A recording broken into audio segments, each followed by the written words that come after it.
और इस वक्त की बड़ी खबर आ रही है राजनीति से जुड़ी हुई, जहां पर सोनिया गांधी और पप्पू यादव के खिलाफ बीजेपी ने मोर्चा खोल दिया है। राष्ट्रपति द्रौपदी मुर्मू के खिलाफ सोनिया गांधी और पप्पू यादव ने अपमानजनक टिप्पणी की थी। इसके खिलाफ अब बीजेपी आक्रामक हो गई है। यहां तक कि बीजेपी ने संसद में नोटिस भी दे दिया है। बीजेपी के सांसदों ने कांग्रेस की राज्यसभा सांसद सोनिया गांधी और निर्दलीय सांसद पप्पू यादव के खिलाफ विशेषाधिकार हनन नोटिस दे दिया है। दोनों नेताओं के खिलाफ बीजेपी की ओर से राष्ट्रपति के अपमान को लेकर ये नोटिस दिया गया है। बीजेपी का साफ तौर पर कहना है कि सोनिया गांधी और निर्दलीय सांसद पप्पू यादव ने राष्ट्रपति का अपमान किया है। उनकी ये टिप्पणी स्वीकार्य नहीं है और इसके लिए उन्हें माफी मांगनी चाहिए। माफी की मांग करते हुए बीजेपी के सांसदों ने अब तो विशेषाधिकार हनन नोटिस भी दे दिया है। बीजेपी के 40 सांसदों ने इस नोटिस का समर्थन किया है। नोटिस में बीजेपी सांसदों ने लिखा है कि हम सोनिया गांधी द्वारा हाल ही में की गई कुछ असंसदीय अपमानजनक टिप्पणियों के बारे में बहुत निराश के साथ ये लिख रहे हैं। सोनिया गांधी की राष्ट्रपति के खिलाफ टिप्पणी पर गंभीरता से विचार करने और अनुशासनात्मक कार्रवाई की जरूरत है। बीजेपी के सांसदों ने सोनिया गांधी के बयान का जिक्र करते हुए कहा है कि हम गहरी चिंता के साथ इस बयान को उजागर करते हैं। ये हमारे देश के सर्वोच्च संवैधानिक प्राधिकार भारत के राष्ट्रपति के कद और गरिमा को अपमानित करता प्रतीक होता है।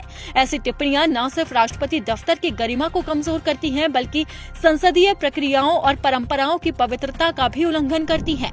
दरअसल राष्ट्रपति के अभिभाषण के तुरंत बाद सोनिया गांधी ने इस पर अपनी टिप्पणी दी थी। उन्होंने संसद परिसर में पत्रकारों से बातचीत करते हुए कहा था, पुअर लेडी, वो बहुत थक गई थी, बेचारी मुश्किल से बोल पा रही थी।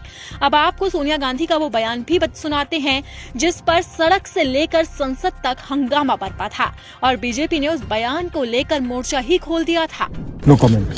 No, the poor lady, the president is getting very tired by this. No comment. No, the poor lady, the president is getting very tired by this. No comment.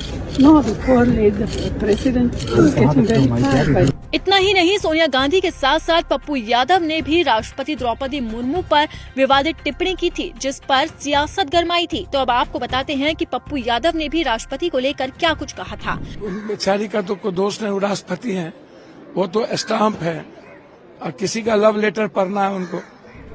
Pappu Yadav ने कहा था कि राष्ट्रपति सिर्फ एक स्टाम्प है, उन्हें सिर्फ लव लेटर पढ़ना है। बीजेपी ने दोनों नेताओं के इन बयान पर अब आपत्ति जताई है।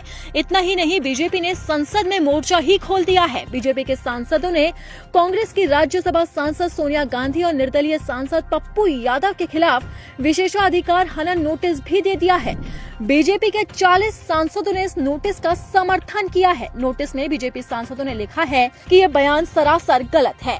आपको बता दें कि सोनिया गांधी ने जैसे ही विवादित बयान दिया था, उसके बाद से ही हंगामा बरपना शुरू हो गया था। बीजेपी ने लगातार मोर्चा खोल दिया था और सोनिया गांधी से माफी की मांग तक कर डाली थी और आज तो बीजेपी ने सोनिया गांधी और पप्पू यादव के खिलाफ नोटिस भी दे दिया है।